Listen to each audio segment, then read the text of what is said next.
Con todo mi ser, con toda mi alma, te doy todas las gracias, Señor. Gracias por estar aquí con nosotros, gracias por ser fiel a tu palabra y gracias por tantas promesas, Señor, inmerecidas para nosotros. Gracias, Jesús, por tu amor infinito, por ese lazo que nos une a ti, por la eternidad, mi Señor. Gracias por mostrar tu fidelidad y tu amor y tu abrazo, Señor, día con día. Tu provisión, tu protección, Jesús. Saber que tus palabras nos acompañan vivas, Señor, en cada día que pasa, Señor, en cada día, en cada situación. Tú estás con nosotros y nuestro ser, nuestras mentes, Señor, declaran que solamente tú eres el Rey de Reyes y Señor de Señores. ¿Quién como el Señor? ¿Quién como nuestro Señor? No hay nadie.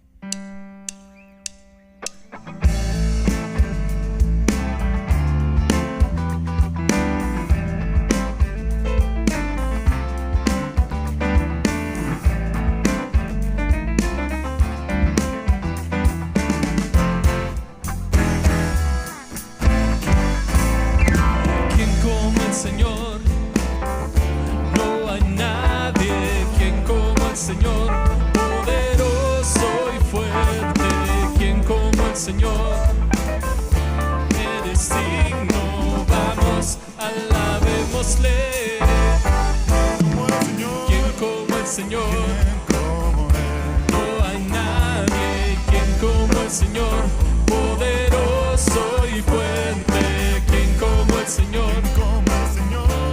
Eres digno. Vamos, alabémosle. Gloria a Dios, gloria a Dios. No eres tú de gloria. Desde el amanecer hasta el atardecer, exaltemos el nombre del Rey. ¿Quién como el Señor? No hay nadie. ¿Quién como el Señor? Poderoso y fuerte. ¿Quién como el Señor? Eres digno. Vamos, alabémosle. Gloria a Dios, gloria a Dios. Digno eres tú de gloria. Desde el amanecer hasta el atardecer, exaltemos el nombre del Rey. Todos unidos démosle gloria. Todos unidos démosle gloria. Todos unidos démosle gloria. Digno es el Dios de Israel.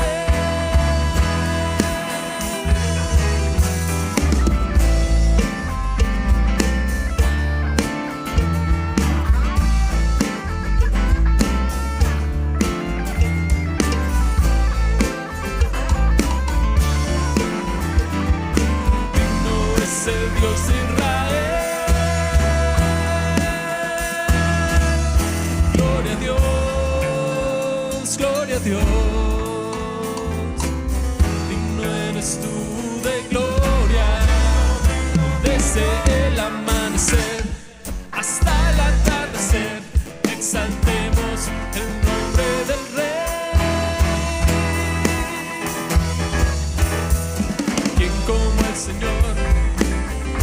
No hay nadie. ¿Quién como el Señor? Poderoso y fuerte. ¿Quién como el Señor? Eres digno.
otro Dios.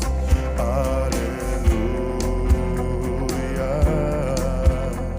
El Alfa y la Omega, Dios Santísimo, eterno, principio y fin, Señor de la creación. Yo soy el que soy, mi vida te doy, tú tienes el control. Te adoramos en tu presencia y santidad. Nuestras manos levantamos en tu altar.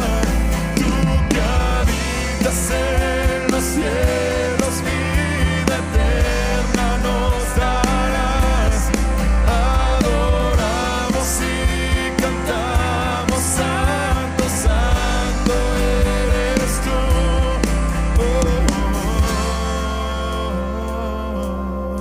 Eres santo en la grandeza de tu ser.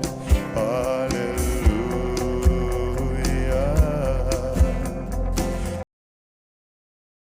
Alabanza te adoramos,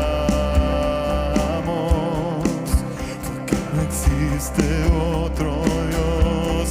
Aleluya. El Alfa y la Omega, Dios Santísimo, eterno, principio y fin, Señor de la creación. Yo soy el que soy, mi vida te doy, tú tienes el control. Te adoramos,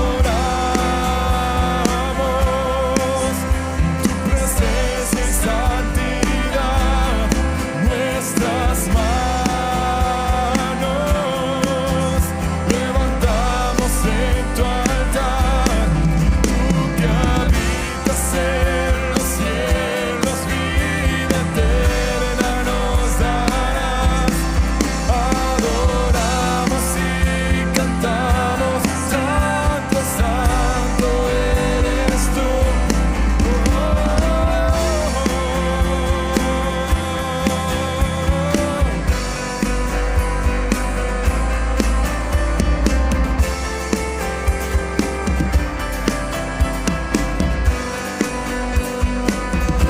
Cantamos, santo, santo, santo eres tú. Cantamos, digno, digno, digno eres tú.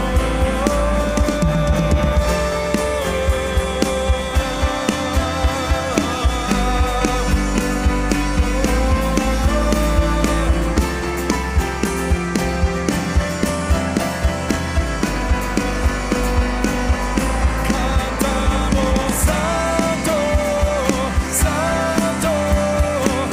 santo eres tú. Cantamos, digno, digno, digno eres tú de adoración. Cantamos, santo, santo, santo eres tú. Digno, digno, digno eres tú de adoración. Así es, Jesús. Dice en tu palabra, Señor, que para los que te amamos todas las cosas obran para bien, y así lo creemos.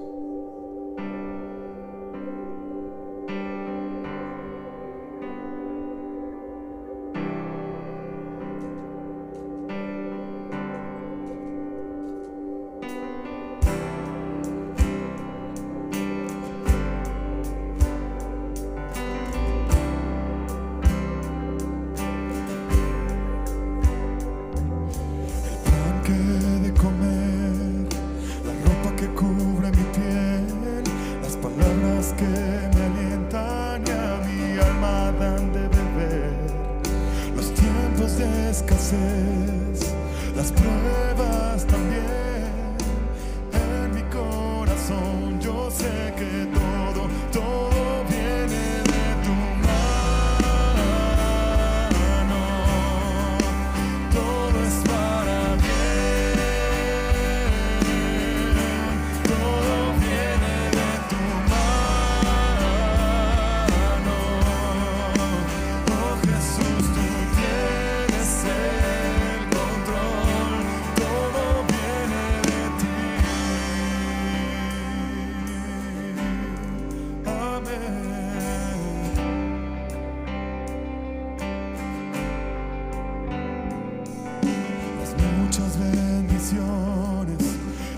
gozo y la paz, las grandes maravillas que revela tu creación. Los tiempos de silencio son pruebas también. En mi corazón yo sé que todo viene de tu mano. Todo es para bien. Todo viene de tu mano. Oh Jesús, tú tienes el control. Todo viene de ti. Gracias.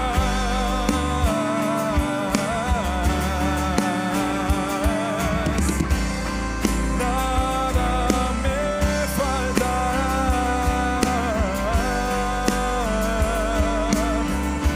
Y hoy me rindo a tu voluntad. Recibo la cruz que tu amor reflejó. De tu mano es la vida.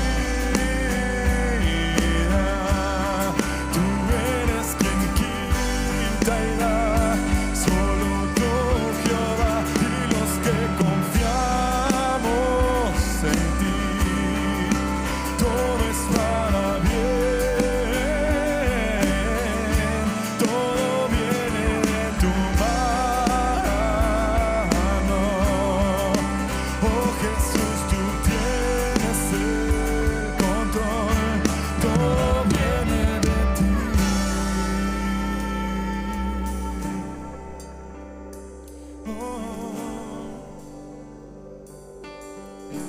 Todo viene de ti, oh Jesús, y todo es para bien.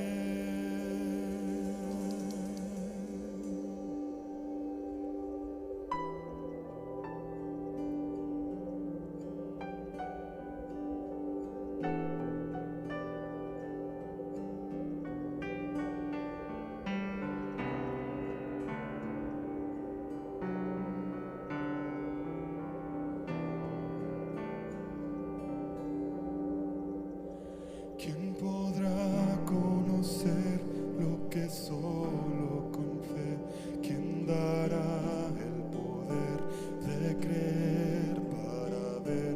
¿Quién podrá? ¿Quién podrá? ¿Quién podrá escudriñar y las almas pesar y después revelar nuestra necesidad? ¿Quién podrá? ¿Quién podrá? ¿Quién con solo hablar puede todo crear y en sus manos tomar el control sobre el mar? Los misterios podrá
la creación con poder.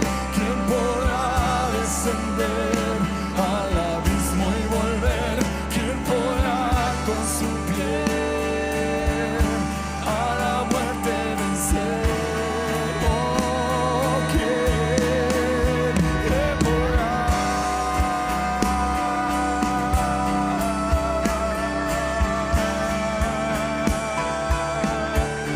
¿Quién sino tú? Oh, Jesús. ¿Quién me hará presentar ante el gran tribunal y podrá indultar mi condena final? ¿Quién su nombre dará y todo nuevo será?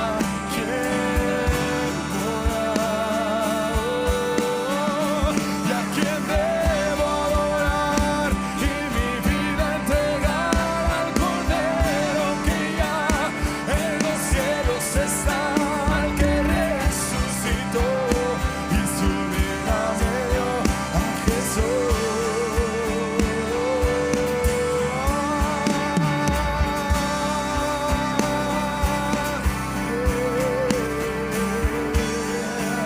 ¿Quién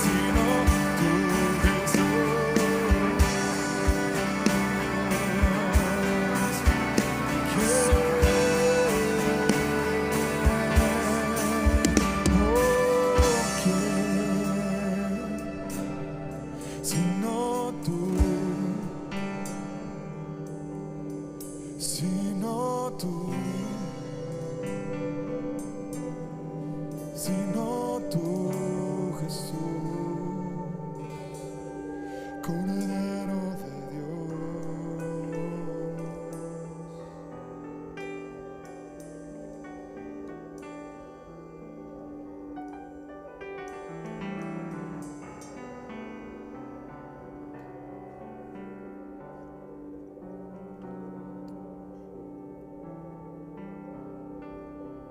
Amado Jesús, te damos gracias. No cesa nuestro espíritu de agradecerte, Señor, toda tu obra.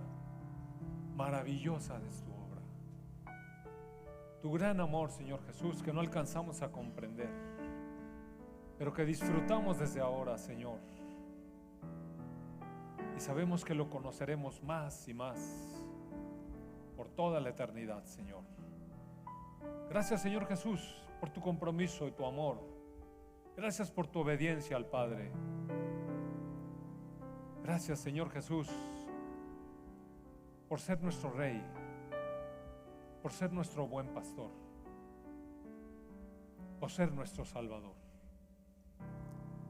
Gracias, Señor Jesús. Gracias. Amén.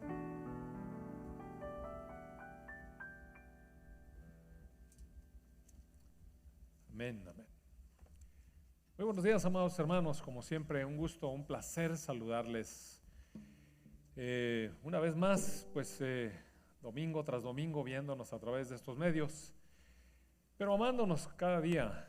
Seguimos estudiando en las iglesias, en el hogar, la palabra de Dios, y la iglesia sigue unida. Gracias a todos mis hermanos que nos ayudan a pastorear a toda la iglesia. Animo a todos aquellos que no están en algún grupo que se incorporen. Mire, qué importante es estar juntos como un solo cuerpo. Qué importante en estos tiempos en donde vienen los zarandeos cuando está uno solo, cuando acechan los peligros. Y si hay algo de peligros, de eso voy a hablar hoy. El mayor de los peligros. Voy a hablar del mayor de los peligros.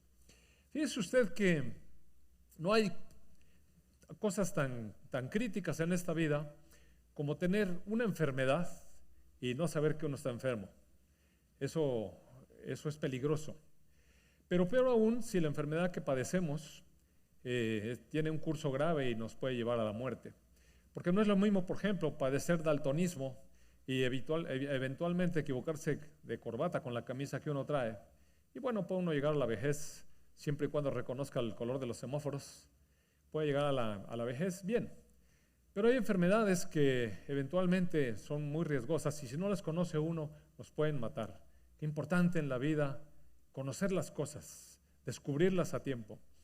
Pero todavía hay más peligro en otras cosas que pertenecen al mundo invisible y que también nos pueden llevar no solamente a la muerte física, sino a la muerte eterna. Y de eso le quiero hablar hoy. Cuando habla uno de las cuestiones espirituales, mucha gente se resiste y piensa que son cosas del pasado. Nada más lejos de la verdad. Mire, que sean invisibles no le quita realidad. Especialmente en este siglo XXI, que estamos acostumbrados a tratar con tantas cosas que no vemos, estamos llenos de ondas y de fuerzas de energía por todos lados. Estamos rodeados de energía electromagnética, estamos rodeados de ondas de radio, de ondas ultravioleta, de ondas de rayos gamma, en fin, una gran cantidad de cosas invisibles como los virus, no los vemos, pero ahí están y eventualmente nos pueden enfermar y nos pueden matar. Entonces, las cosas invisibles a nuestros ojos existen, las podemos reconocer. Las podemos reconocer cuando tenemos el instrumento adecuado. Y para reconocer las cosas espirituales se necesita el instrumento adecuado, que es el Espíritu vivo. Estar equivocado en las cosas espirituales es muy peligroso, mire, nos puede llevar a la muerte eterna. Y el mundo en general está acechado por esta situación espiritual que nos rodea con tanto peligro. Le voy a hablar un poco de esto y también le voy a hablar un poco de la solución y de cómo podernos salvar, cómo podernos librarla, digamos. ¿Sabe usted que, por ejemplo, le voy a hablar de un caso específico? Rosalinda Franklin fue una científica que vivió alrededor de 1940, por ahí, en esa década. Ella fue una mujer muy inteligente, muy brillante, que trabajó mucho tiempo con una tecnología que se llama cristalografía de rayos X. Ella logró, mediante esta metodología, descubrir, por ejemplo, la estructura de virus y de otras estructuras microscópicas. Ella fue la que tomó la primera radiografía, en realidad, del DNA. Claro, lo tomó en solamente 2 dimensiones. Después, platicando con Watson y Crick, ellos llevaron a cabo el modelo tridimensional del DNA. Pero Rosalinda no tenía un medidor de la radiación que estaba emitiendo su trabajo y murió por cáncer, muy joven, a los 37 años de edad. Es decir, si no tenemos el instrumento que mide el peligro, estamos expuestos a que nos mate. En la actualidad, los técnicos de rayos X, los médicos radiólogos, tienen un sensor, un instrumento que va detectando la radiación y marca cuando ya se expusieron a un determinado grado de radiación, tiene que descansar. Tiene que salir, ya no puede seguir trabajando. De otra manera está expuesto a tener cáncer. Así es que el instrumento es muy importante y es muy importante que la gente tenga el Espíritu vivo. Pero en general el mundo no tiene el Espíritu. Y es más, está expuesto a un espíritu engañador. Y uno puede decir, suena raro eso, no lo quiero creer. Bueno, le voy a decir ahorita por qué la gente no puede creer. La gente no puede creer porque, como dice 2 Corintios 4, si me lo pones por favor, 2 Corintios 4, en el verso 4, dice, en la versión Nueva Traducción Viviente, por favor, Fabri. Satanás, quien es el Dios de este mundo, ha cegado la mente de los que no creen. Mire, fíjese bien, hay un espíritu oculto que ciega el entendimiento de los incrédulos y por eso no pueden creer. ¿En qué no pueden creer? En la buena noticia. Son incapaces de ver la gloriosa luz de la buena noticia. No entienden el mensaje acerca de la gloria de Cristo, quien es la imagen exacta de Dios. Y es muy peligroso no ver, amados hermanos, pero es una realidad. Mire, piense. Si el hombre y la mujer que fueron creados a imagen y gloria, y a la imagen y la semejanza de Dios, si fueron creados así, ¿por qué está el mundo como está? ¿Por qué si el hombre y la mujer que fueron creados a la imagen de Dios, quien es bueno, tenemos este mundo volteado de cabeza? ¿Por qué hay tanta perversidad? ¿Por qué existe esta, digamos, obsesión en la mente de la gente para estar creando programas de televisión, películas y estar interesado en divertirse con ellas que tienen que ver con lo que es demonismo, misticismo, ocultismo y todas esas cosas oscuras que tienen que ver con las fuerzas espirituales de maldad, con el diablo? La gente le gusta ver eso. Usted ponga una película de vampiros y de brujas y se llena el cine. Ponga una película de Cristo o una película cristiana y van unos cuantos. Generalmente los que van son cristianos, a los demás no les interesa. Hay una fuerza espiritual que tiene cegado el entendimiento de las personas. Esta fuerza espiritual conduce además la manera de pensar de la gente. La conduce por donde esta fuerza espiritual quiere. Por eso hay tantas guerras, hay pleitos, hay infidelidades, por eso hay perversión sexual, por eso hay tanta confusión con la cuestión del género, por eso hay tanta confusión con todo, por eso la gente está extraviada, por eso la gente lastima una a otra, por eso la gente ya no ama, por eso la gente es indolente, por eso hay rebelión, por eso hay mítines y motines y por eso está el mundo de cabeza. En personas que fueron creadas a la imagen y semejanza de Dios, tiene que haber una fuerza que los mueve. Algo está controlando la mente de la gente y cada vez se están olvidando más de Dios. Hace años, cuando todavía la palabra de Dios tenía algo de valor en la sociedad, había más orden.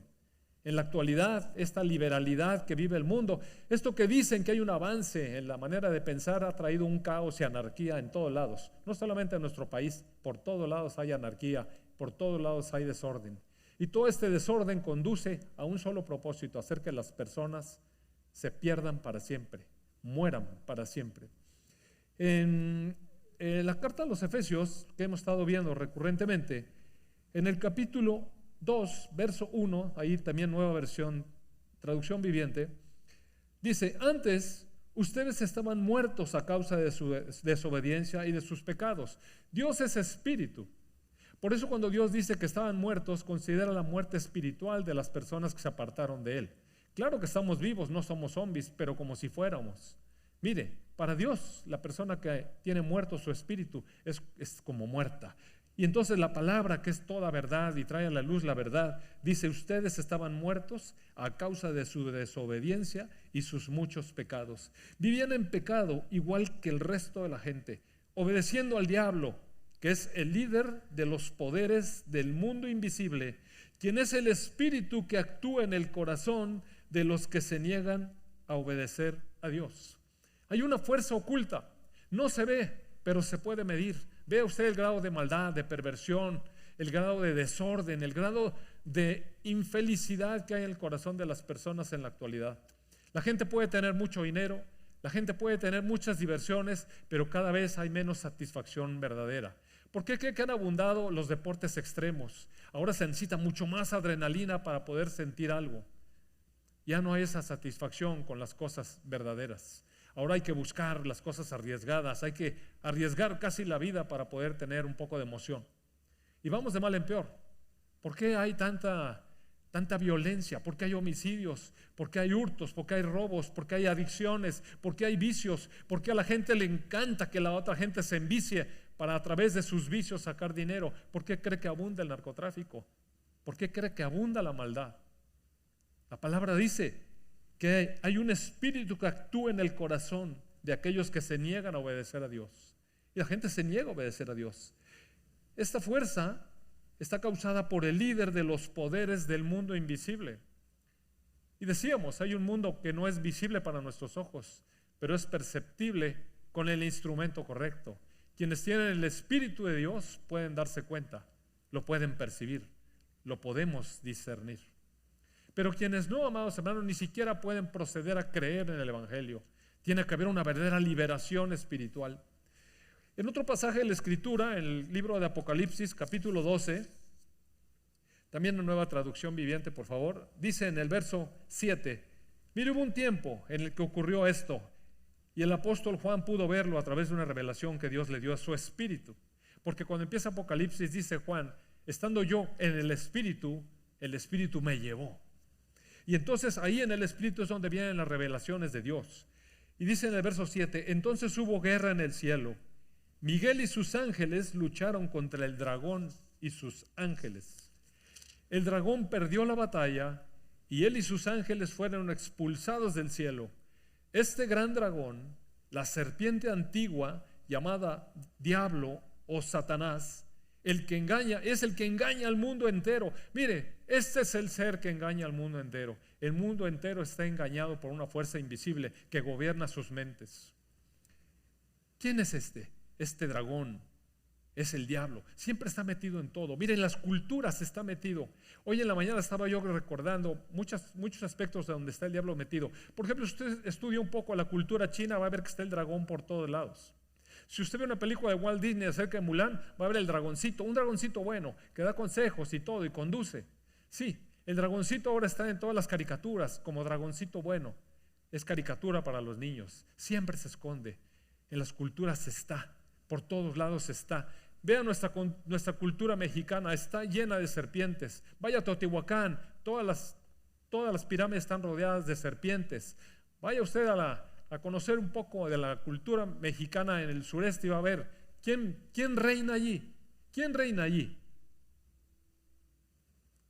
Quetzalcóatl, la serpiente emplumada, la serpiente voladora. Isaías en el capítulo 14 dice la serpiente voladora, es una serpiente emplumada.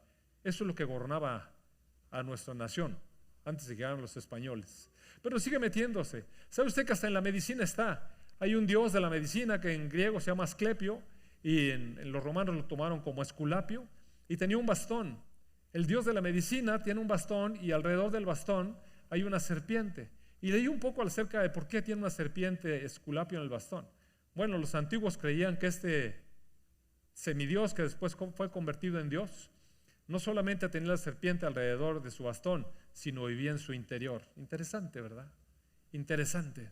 La serpiente es escurridiza, la serpiente está por todos lados. Esta serpiente antigua que en las escrituras se le reconoce como el diablo o el dragón o la serpiente antigua o la serpiente voladora o Satanás, es el enemigo de Dios. Es el enemigo de Dios y es el engañador del mundo. Aquí dice este gran dragón, verso 9, la serpiente antigua llamada diablo o Satanás es el que engaña al mundo entero y fue lanzado a la tierra junto con todos sus ángeles. El mundo, estimados, el mundo está bajo la dirección del diablo. Es el dios de este siglo. Dice, como veíamos aquí en 2 Corintios, verso 4, Satanás, quien es el dios de este mundo, gobierna. Por eso el mundo está como está. No nos debe extrañar. Si el mundo estuviera gobernado por hombres y mujeres creados a la imagen de Dios, no estaría como está.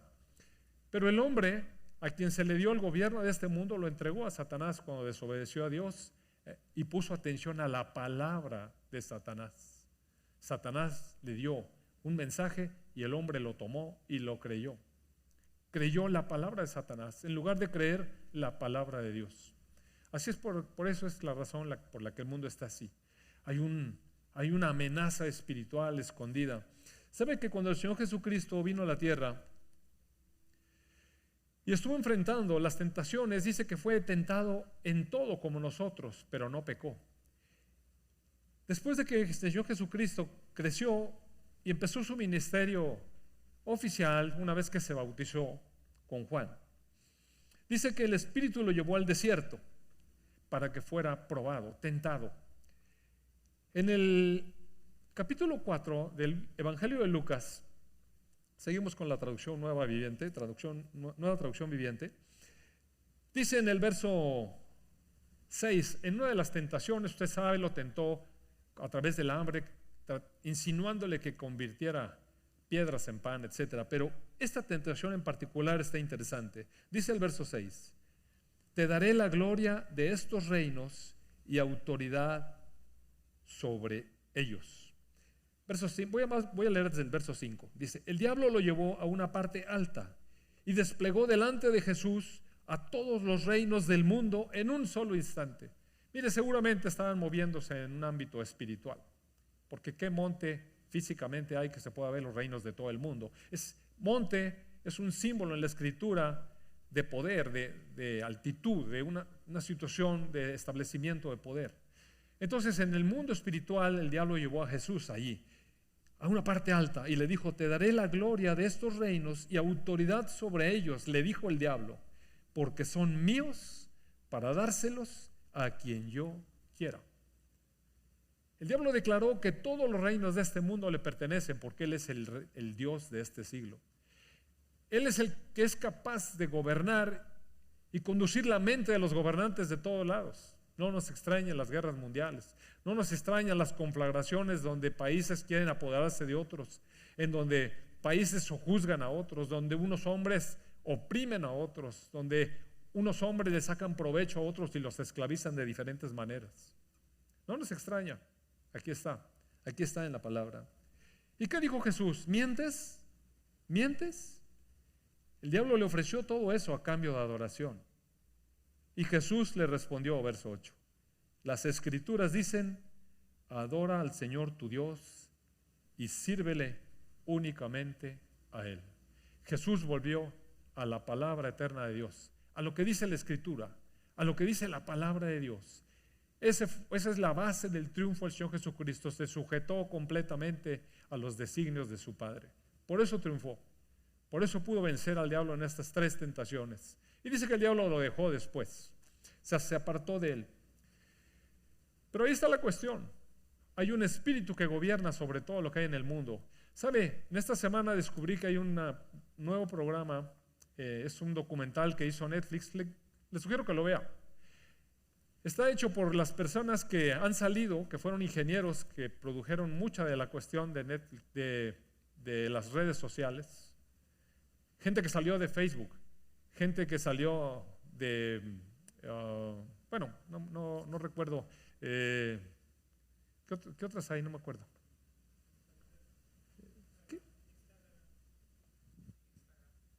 Instagram. Bueno, todas esas redes sociales de la actualidad. Y no quiero condenarlas, no le quiero decir que no las use. De Google, Google también está ahí.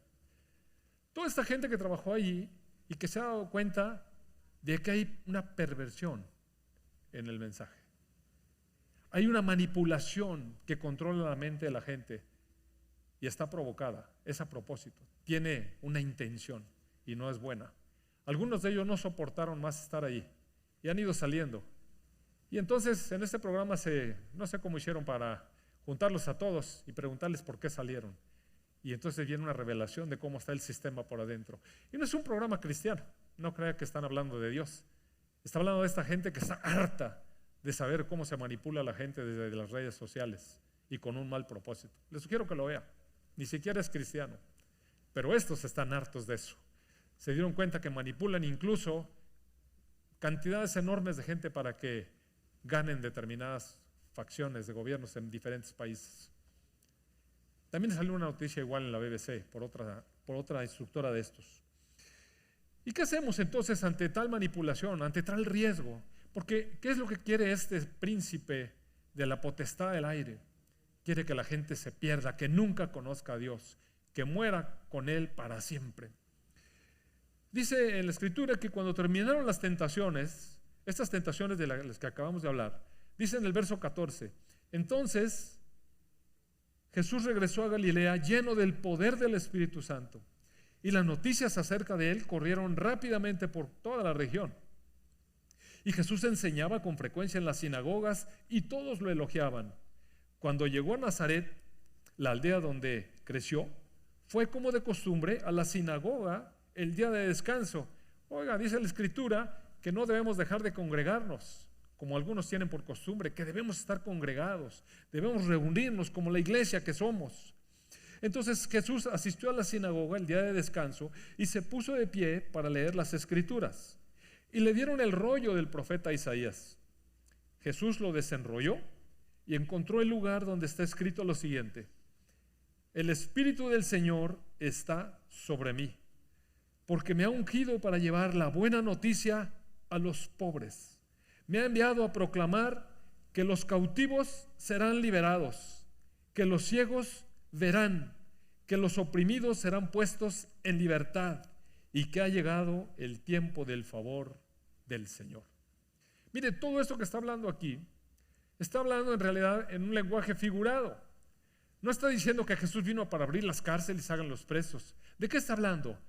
De un aspecto espiritual. Y entonces, vamos a leerlo ahora con esta intención. Me ha ungido el Espíritu para llevar la buena noticia a los pobres. ¿Y quiénes son los pobres? Todas las personas somos pobres porque espiritualmente tenemos una gran pobreza. De hecho, estamos muertos espiritualmente. Y Jesús vino a darnos riqueza espiritual, su espíritu, vida espiritual.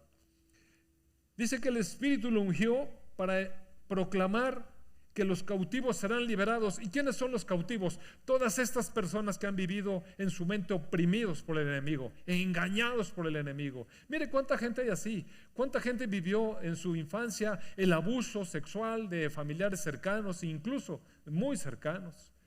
Cuántas personas vivieron en su infancia del abuso físico, de golpes, abuso psicológico de parte de sus familiares cercanos.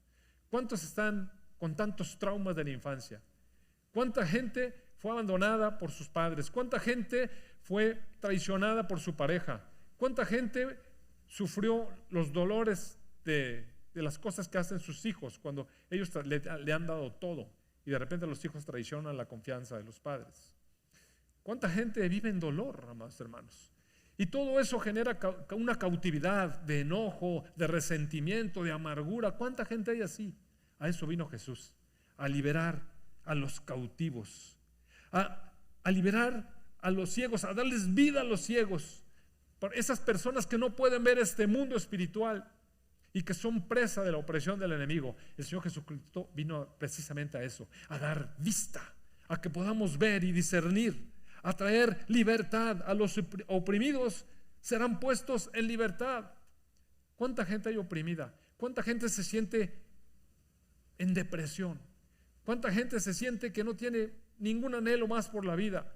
No tiene rumbo, no tiene esperanza. ¿Cuánta gente se siente así? Bueno, a ellos vino el Señor Jesucristo.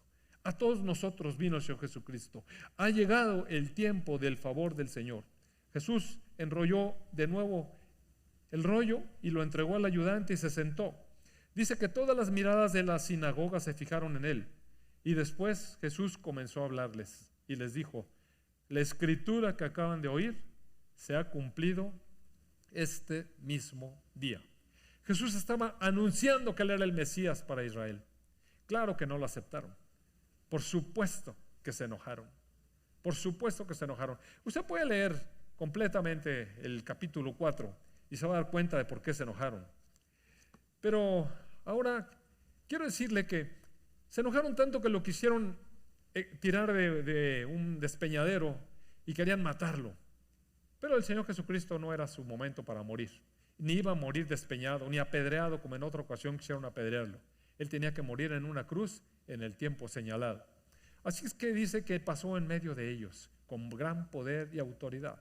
Se juntó una turba, lo quisieron matar, pero Él es el Señor. Y pasó en medio de ellos. Dice entonces que a partir de allí empezó ya un ministerio formal, oficial. Y empezó invitando a gente a seguirlo. Mire, si me acompaña por favor al capítulo 4 del Evangelio de Mateo.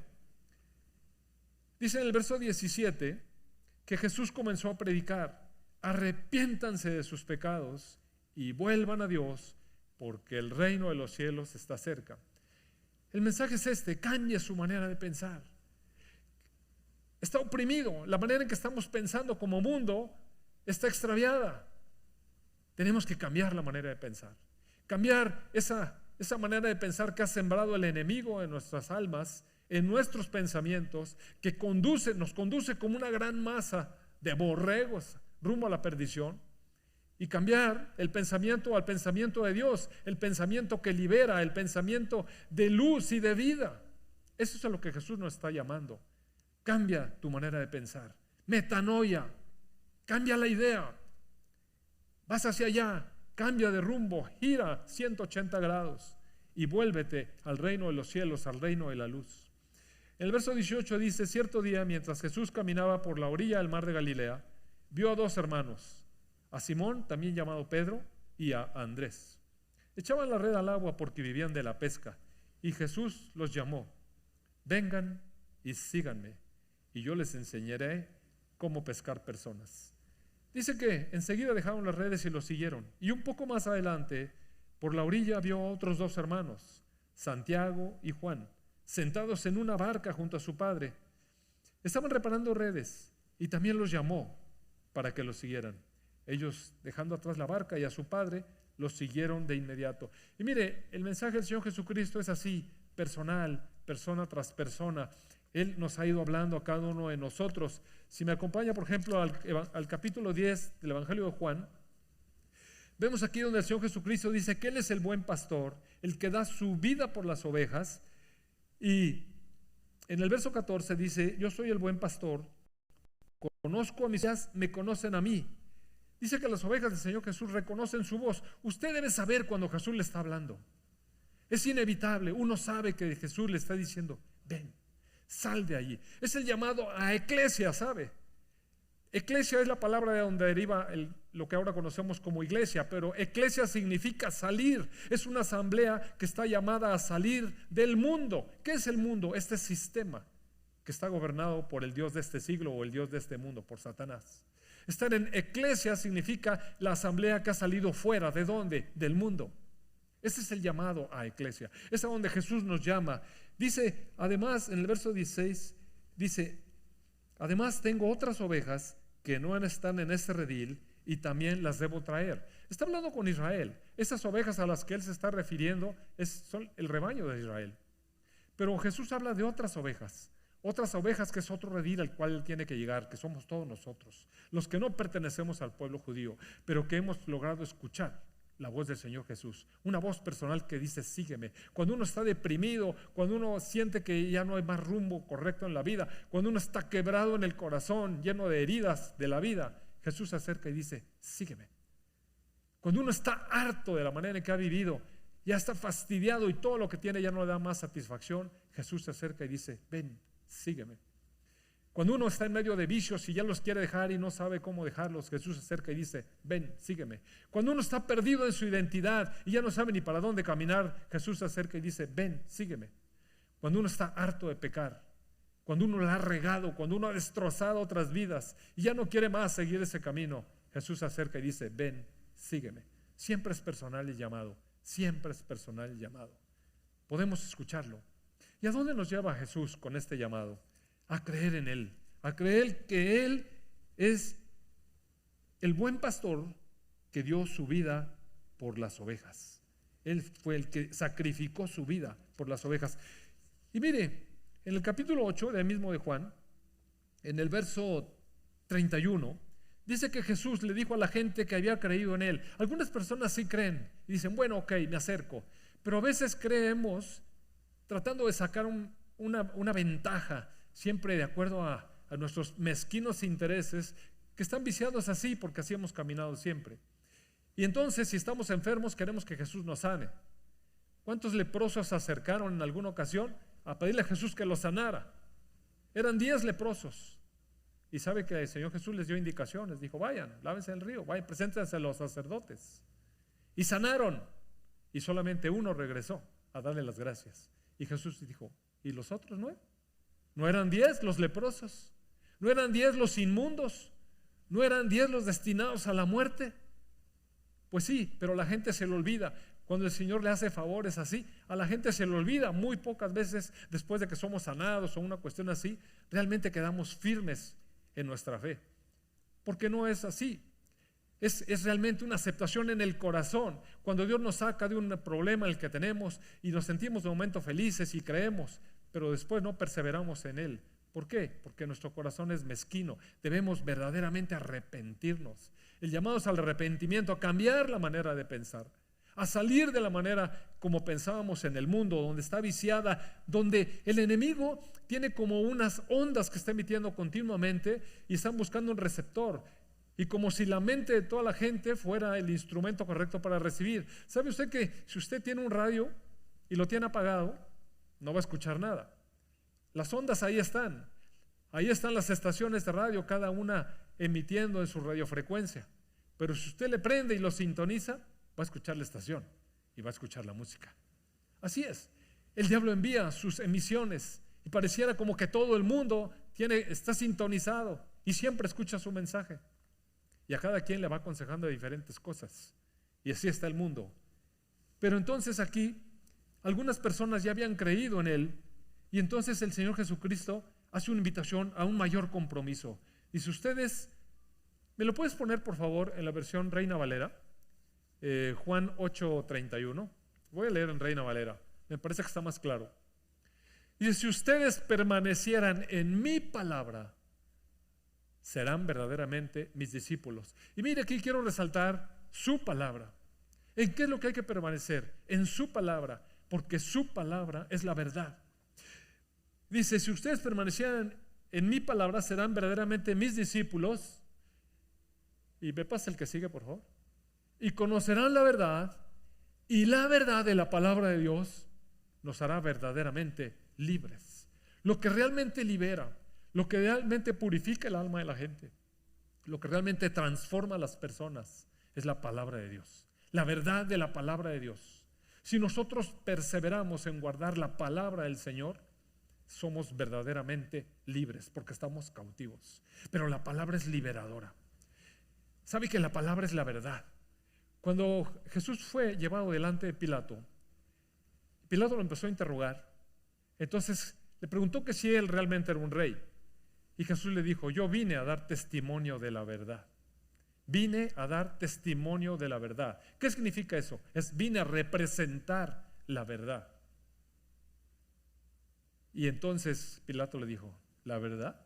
¿Qué es la verdad? La gente no conoce la verdad porque no conoce la palabra de Dios. Pero si por ejemplo leemos el Salmo 119, verso 160, me lo pones en Reina Valera, por favor. Dice, la suma de tu palabra es verdad. 119, 160. La suma de tu palabra es verdad.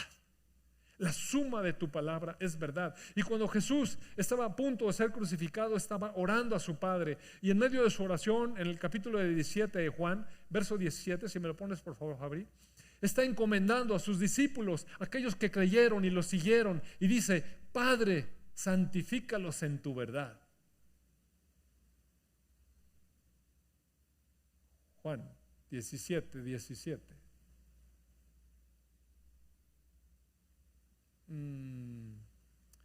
Bueno, dice, santifícalos en tu verdad. Tu palabra es verdad. Aunque usted no lo crea y no esté ahí, sí dice. ¿Ya lo pusieron? Ok. Bueno, léanlo en su Biblia. Santifícalos en tu verdad. Tu palabra es verdad. En la actualidad, gracias. En la actualidad no se entiende el concepto de verdad absoluta, porque todas las verdades son relativas. ¿Sabe que cuando yo era joven siempre fui atraído por encontrar la verdad? Y entonces empecé a estudiar filosofía porque era lo que más se podía aproximar a que el hombre encontrara una verdad. Y leí diferentes corrientes filosóficas, algunas me fascinaron, pero en cada una de las que iba yo leyendo encontraba que no eran completas. Algo faltaba, no se cerraba el círculo que explicara el sentido de la vida. Había buenas propuestas, pero algo faltaba. Y un día, ya en la medianía de la juventud, leí la epístola a los Romanos. ¡Wow! ¡Qué verdad encerraba! Ese día dejé de leer filosofía y encontré que la palabra de Dios es la verdad absoluta. No hay verdades absolutas en nada. ¿Sabe que en medicina, todas estas cosas que trabajamos los médicos y sobre todo cuando se hace investigación, no se alcanza una verdad absoluta? De hecho, en las áreas biológicas no hay nada que sea 100% verdad. Todas las cosas van cambiando porque hay nuevo conocimiento. Y por ejemplo, cuando uno hace investigación en medicina, a lo más que se puede aproximar es a probabilidades. Cuando uno hace un trabajo de investigación y cree que determinada propuesta terapéutica es la mejor, lo único que puede concluir cuando hace el análisis estadístico es a que tiene baja probabilidad de estar equivocado. De eso se trata la estadística en medicina, de estar lo menos equivocado posible. O sea, no hay verdades absolutas en medicina. Lo que hoy es verdad, mañana existe un nuevo conocimiento. Y así es la medicina. En las ciencias exactas podría parecer que hay un poco más de verdad. Pero las ciencias exactas, por ejemplo, están tratando de explicar el funcionamiento, el orden del universo. Y han hecho varias propuestas interesantes. Estoy hablando de ciencias exactas como la física y las matemáticas. Y sin embargo, a pesar de que se han descubierto básicamente las 4 fuerzas fundamentales que gobiernan todo el universo y le dan orden y concierto, todavía falta algo que los científicos dicen, falta la teoría unificada, algo que conjunte todas las cosas porque no encajan las piezas completamente. Entonces, ni aún en las ciencias, ni en las ciencias duras, en las ciencias básicas, está una verdad absoluta. Más aún ahora que entró la física cuántica, donde menos todo en física cuántica son probabilidades y difíciles de calcular. Así es que no hay verdades absolutas en lo que conocemos, pero la palabra de Dios es una verdad absoluta y es una verdad eterna.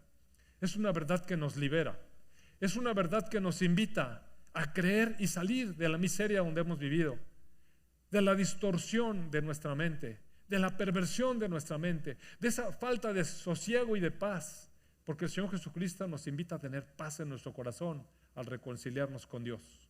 Cuando uno se reconcilia con Dios, acepta la palabra de perdón de Dios a través de la sangre de Jesucristo, a través de este sacrificio sustitutivo, tiene verdadera paz, una paz profunda, verdadera identidad. Tiene entonces una manera diferente de pensar y es totalmente libre. Y aún, amados hermanos, dentro de la iglesia hay peligros. Por eso, el capítulo 6, del verso 10 en adelante de Efesios, hay una enseñanza acerca de la armadura del creyente, que es la armadura de Dios. Por eso, en el capítulo 10, verso 3 de la segunda carta a los Corintios, nos habla de las armas de nuestra milicia. Hay un pleito en la mente de los creyentes todavía. Por eso, en la iglesia, aunque el Señor ha dado una serie de ministerios para la edificación de la iglesia, si me acompaña por favor y con esto cierro, a Efesios capítulo 4, en el verso 11 dice, ahora bien, Cristo dio los siguientes dones a la iglesia, los apóstoles, los profetas, los evangelistas y los pastores y maestros, que tienen la responsabilidad de preparar al pueblo de Dios para que lleve a cabo la obra de Dios y edifique la iglesia, es decir, el cuerpo de Cristo.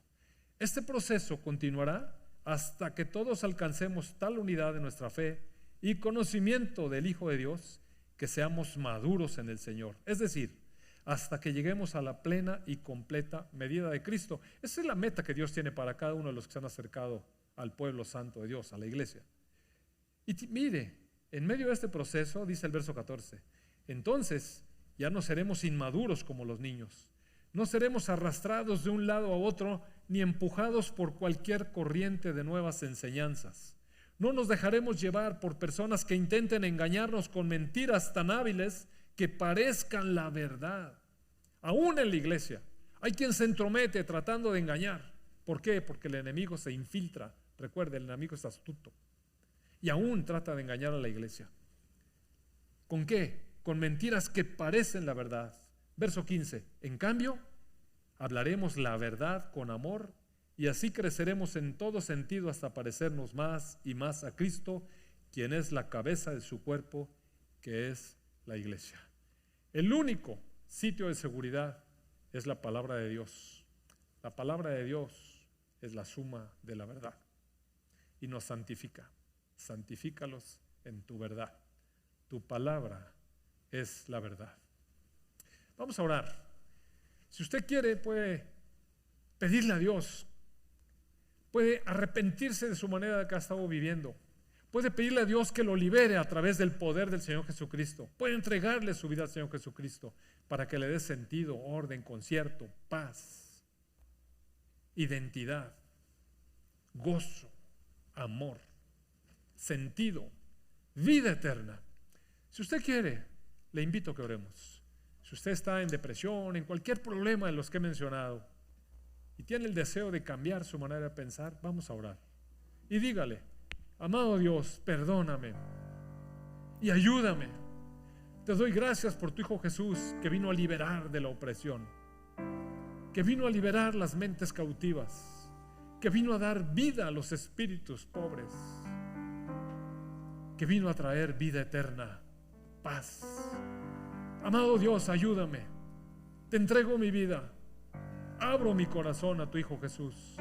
Señor Jesucristo, entra en mi corazón. Dame vida eterna. Vive en mí.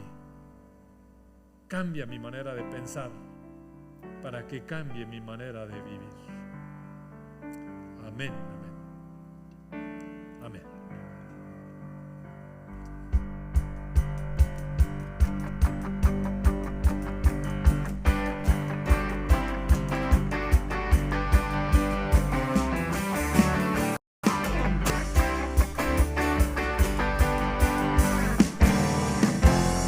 Celebrar a Cristo, celebrar.